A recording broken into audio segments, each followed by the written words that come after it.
खबर शामिल करते हैं गुजरात से। Deputy commissioner doctor Khurram Shahzad ने कहा है कि जिला में कोरोना टेस्टों के लिए लेबॉर्ट्री के क़याम के लिए हुकूमत पंजाब से दरख्वास्त की जाएगी। कोरोना वैक्सीनेशन के अहदाफ के हसूल के लिए भरपूर काविशें की जाएं। किसी शहरी के लिए वैक्सीनेशन से इनकार का ऑप्शन मौजूद नहीं। इन ख्यालात का इजहार उन्होंने कोरोना वबा के हवाले से जायजा इजलास से खिताब करते हुए किया। Chief executive officer district health authority doctor Naeem Akhtar Janjua ने ब्रीफिंग दी।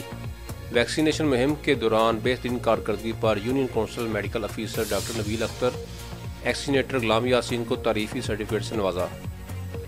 डिप्टी कमिश्नर ने बताया कि कोरोना वबा के आगाज़ से अब तक जिला गुजरात में 1,75,512 अफराद के कोरोना टेस्ट हो चुके हैं। गुज़श्ता 24 घंटों में 49 अफराद में कोरोना की तस्दीक हो चुकी है। 24 घंटे में 516 नमूना जात लैब भिजवाए गए हैं।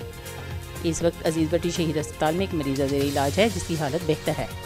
उन्होंने हदायत की कि जिन मरीजों में कोरोना पॉजिटिव है इनकी कॉन्ट्रैक्ट ट्रेसिंग यकीनी बनाएं और ऐसे तमाम अफराद जिनके साथ इनका राब्ता रहा है इनके भी टेस्ट कराए जाएं।